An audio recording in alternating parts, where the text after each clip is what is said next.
बिस्मिल्लाहिर्रहमानिर्रहीम। अस्सलाम वालेकुम। मेरा नाम है मोहम्मद अली जा खान। आप मेरा यूट्यूब चैनल देख रहे हैं। उम्मीद करता हूँ आप सब खैरियत से होंगे। नाज़रीन, खबरें बहुत अहम हैं, ये वीलॉग आपने एंड तक लाजमी देखना है। सबसे पहले आपको बताएं कि पाकिस्तान तहरीक इंसाफ के मरकज़ी रहनुमा इमरान खान साहब के करीबी साथी मुराद सईद, जो काफ़ी अरसे से रूपोश थे और काफ़ी अरसे से मंजर आम पर नहीं आए थे, लेकिन हमने ये देखा है कि ईद से कुछ दिन कबल और अब ख़ास तौर पर जो ही ईद ख़त्म हुई है उसके बाद वो मंजर आम पर आए हैं। उन्होंने इंतहाई अहम वीडियो पैगाम जारी किया है जिसमें उन्होंने जो ईद के बाद तहरीक शुरू करने का ऐलान किया हुआ था इमरान खान साहब ने, उसका बाकायदा ऐलान किया है, उसका बाकायदा तौर पर लाया अमल दे दिया है। ISF हो, पाकिस्तान तहरीक इंसाफ के खैबर पख्तूनख्वा के रहनुमा हो, तंजीमी रहनुमा हो, ज़िले सदूर हो, उनको अहम हदायत जारी की हैं और ख़ास तौर पर जो बानी चेयरमैन PTI इमरान खान की हमशीरा हैं अलीमा खान, उनके हवाले से गुफ्तगू की है कि वो जब अडियाला जेल के बाहर जाती हैं उनकी इमरान खान साहब से मुलाकात नहीं करवाई जा रही और उन्होंने इस बार ऐलान किया हुआ है कि इस बार इस मंगल को इमरान खान साहब से मुलाकात नहीं करवाई जाती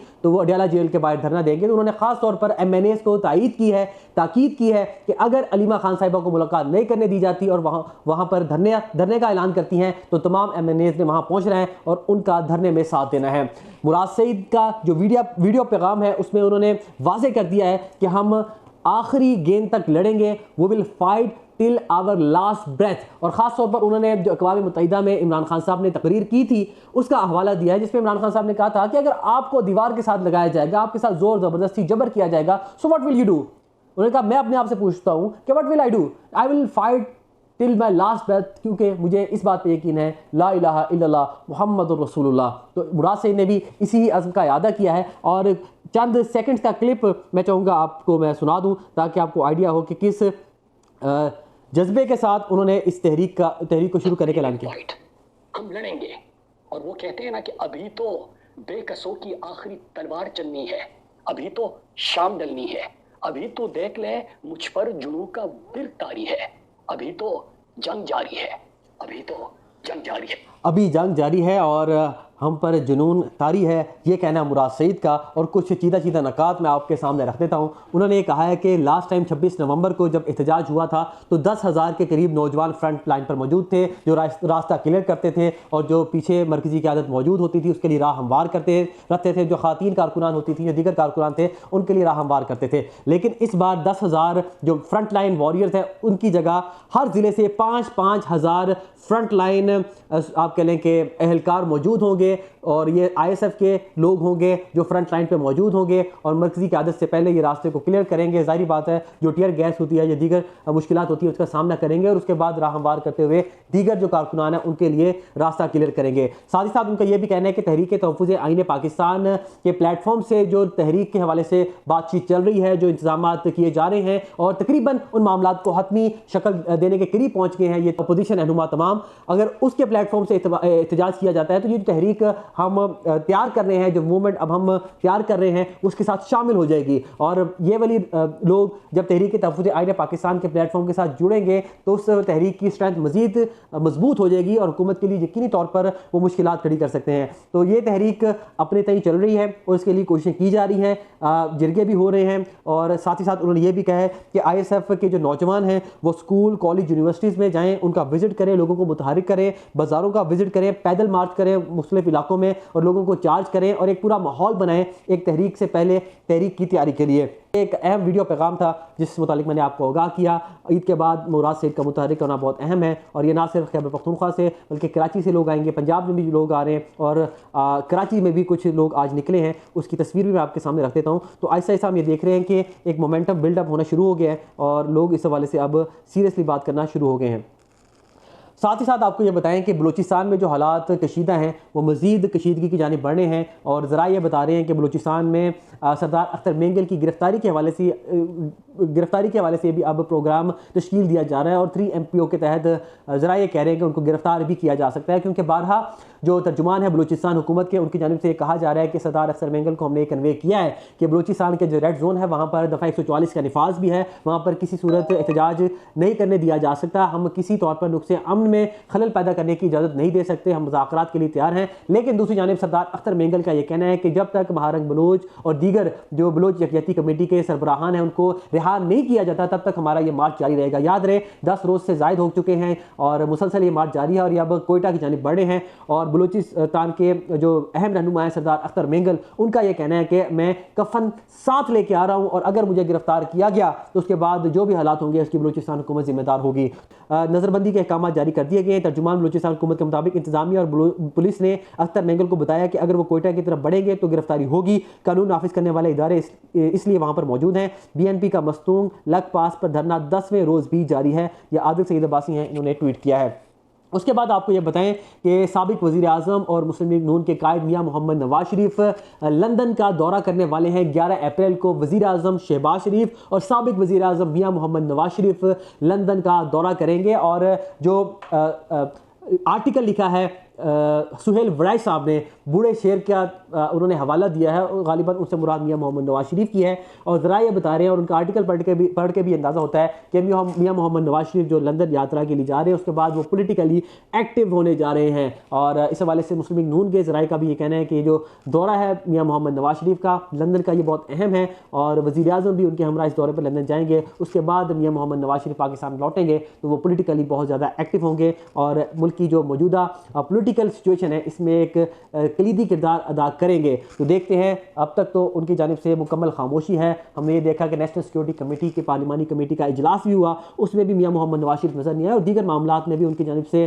खामोशी अपनाई गई। जब ज़रा ये कह रहे थे, हुकूमती ज़रा ये कह रहे थे कि वो बीमार हैं, तो उसके कुछ ही दिनों बाद हमने देखा कि उन्होंने गवाल मंडी का दौरा भी किया। तो कहीं ना कहीं जो हुकूमती नैरेटिव था वो निगेट भी हो गया कि वो बीमार तो नहीं है, लेकिन इंटेंशनली वो चुप साधे हुए हैं किसी मकसद के तहत। लेकिन अब ज़रा ये बता रहे हैं कि 11 अप्रैल को मियां मोहम्मद नवाज शरीफ लंदन का दौरा करने वाले हैं। और लास्टली आपको ये बताते चले कि अलीमा खानम, जिस तरह हमने शुरू में तस्करा किया कि वो परसों अडियाला जेल के बाहर जाएंगी और अगर उनकी मुलाकात नहीं करवाई जाती तो वो वहाँ पर धरना देंगी। अब PTI ज़राए इस हवाले से कह रहे हैं कि मरकज़ी क़यादत पे बहुत ज़्यादा दबाव है।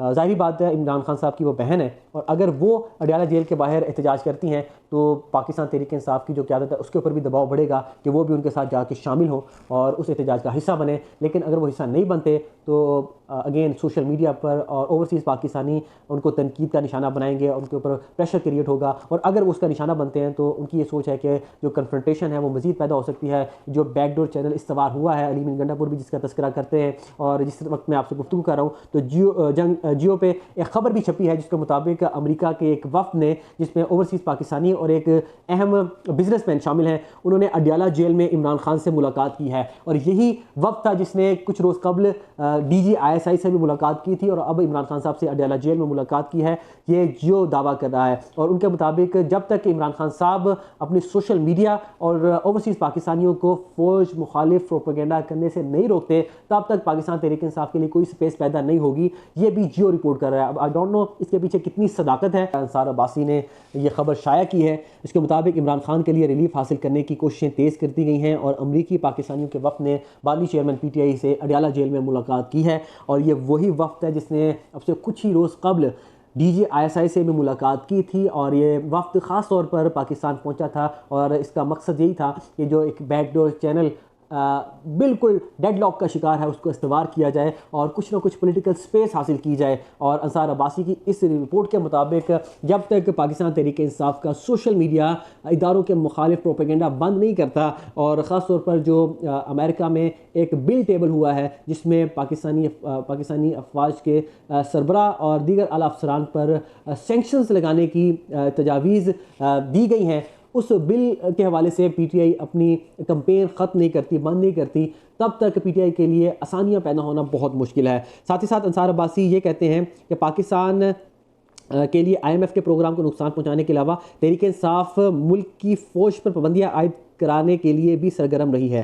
PTI की दूसरे दर्जे की क़यादत जो खुद पार्टी के सोशल मीडिया और इसके गैर मुल्की चैप्टर्स को पार्टी और इसकी आला क़यादत के लिए मसाइल का जिम्मेदार ठहराती है, जानती है कि पार्टी और इसके जेल में कैद रहनुमा के लिए हालात उस वक्त तक नहीं बेहतर हो सकते जब तक PTI सोशल मीडिया और इमरान खान फ़ौज के इदारे और इसकी आला कमान पर तनकीद बंद नहीं करते। अब जबकि अमेरिका में मुकीम पाकिस्तानी डॉक्टरों ताजरों के वफ़द ने एक अहम ओहदेदार का यकीनी तौर पर इशारा उन्हीं की तरफ है जिसका मैंने पहले नाम लिया, और इमरान खान से मुलाकात की है। ये देखना दिलचस्प होगा कि क्या इमरान खान और पार्टी सोशल मीडिया कुछ तहम्मुल का मुजाहरा करते हैं या नहीं।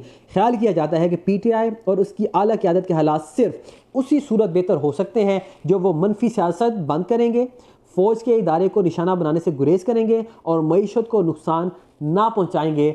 तब तक पीटीआई के हालात बेहतर नहीं होंगे। ये अंसार अब्बासी साहब दावा कर रहे हैं। जो ताज़ा तरीन रिपोर्ट उनकी शाया हुई है जंग अखबार में, उसमें इनका यह कहना है कि अमरीकी पाकिस्तानियों के एक इंतहाई अहम वफ्द ने अडियाला जेल में इमरान खान साहब से मुलाकात की है। एक वफ्द जो अपने तय कोशिशें कर रहा है, जिस मुतालिक हमने अली अमीन गंडापुर से भी पूछा। उनका ये कहना था कि ओवरसीज़ पाकिस्तानी इमरान खान साहब के साथ बहुत ज़्यादा मुखलिस हैं और पहले भी इस तरह की कोशिशें होती रही हैं। वो कोशिशें अपनी जगह, लेकिन दूसरी जानिब अली अमीन गंडापुर भी अपने तय कोशिशें कर रहे हैं, जिसका हमने पिछली वीडियोस में तस्करा भी किया। अली अमीन गंडापुर से पूछा भी, उन्होंने एतराफ़ भी किया और बयान भी किया कि इमरान खान साहब ने कहा कि देखो ये तुम अपने तय कोशिश कर लो क्योंकि मुझे इन पे यकीन नहीं है। तो अली अमीन गंडापुर ने कहा कि अगर इस दफ़ा वो धोखा देते हैं तो मैं उनको एक्सपोज करूंगा, क्योंकि इमरान खान साहब ने तो मुल्क की खातिर, पाकिस्तान की खातिर सबको माफ़ किया और मुज़ाकरात के लिए रजामंदी का इजहार किया है। और अगर उन्होंने जो क्लेम किया कि वो भी पाकिस्तान के लिए मुज़ाकरात के लिए तैयार हैं, उस बात से पीछे हटते हैं, तो अली अमीन गंडापुर का कहना था कि मैं उनको एक्सपोज करूंगा और बताऊंगा कौन पाकिस्तान वाला है और कौन पाकिस्तान वाला नहीं है। तो ये अहम तरीन खबरें थी जिस मुतालिक मैंने आपको आगाह किया। मोहम्मद आलिजा खान को इस उम्मीद के साथ कि आप अपना बहुत सारा ख्याल रखेंगे। दीजिए इजाज़त, अल्लाह।